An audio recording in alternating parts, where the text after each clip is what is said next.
Alright, for today's video, padung ta sa bukid kay magpa-refresh. So, nata karon sa terminal sa Librando. So, atbang gini siya sa Imol. So, ani ta manakayan padung sa south. So, karon nilabay na matagkarkar. So, ani kita actually muagi kay padung ta sa Barili. So, medyo diha gyud mag-intersect ang mga sakyanan sa diha sa south dapit. So, kini kay padung matag Barili. Basta makakita na tag mga naning mga green na nagita diyang dapita gyud hapit kita mabuts Barili actually. So kini karon biyahe ta diha, feeling sa moment. So mo na siya ang mga baligyanan sa mga chicharon diha sa Karkar. Actually Karkar pa gini di ay. So karon biyahe ta diha, nanaw-nanaw tas mga palibot langhap og sariwang hangin, pero di gud langhap kay naman tas bus.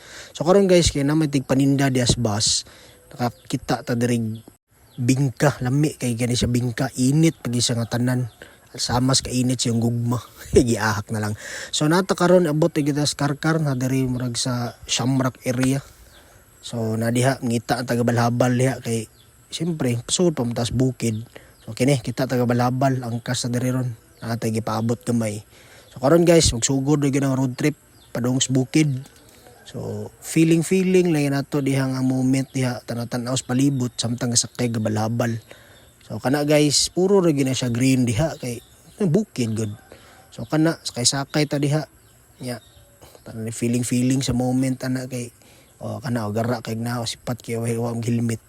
Bitaw okay ra man diha ubak ride walay helmet. So karon nataraga gatungas gyud siya maayo ay. So hawid gyud tamas ginhawa diha kay tungas gud hayang balang diha nayati na. So kana karon guys, kini dapita diri bag-o gini siya nga kalsada. Actually gihimo gikuan sa gobyerno para pang shortcut.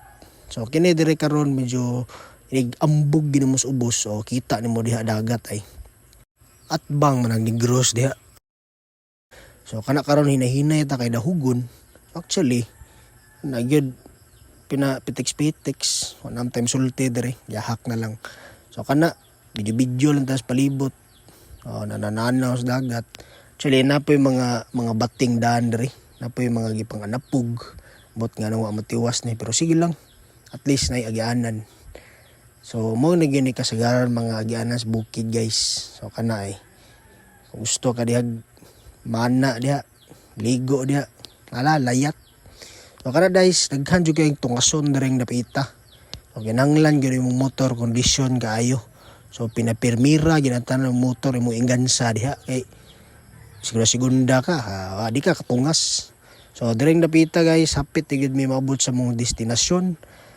Kay mao lagi magpa-refresh kuno hayta. So kana guys, timplite. So sa hapita gyud kay mabilin sa bingka. Yate na lang sus. Ikaw gyud noy, binibili nga sa bingka diha. Oh, lakaw man pag ito'y plite. Taya ni mo eh. Balik lagi ka. Pag ito kabayad di mo, sibat na ka diya. So karon guys, pinakuot kita. Naitip ni mo diya. Ito, plite na eh. Sa to si Quinta na ito, ipakapin na diya. Ito si Quinta. So muna na siya guys, abot na kita direng dapita. Lakaw na sa tagika na balaba. Lakaw na sa ta. Kana karon padong na ta sa atong kanang malipayong balay diri karon kay magpa-refresh lagi kuno hayta. So ana green inom sa tag pure mineral diri water. So murgo to, bye.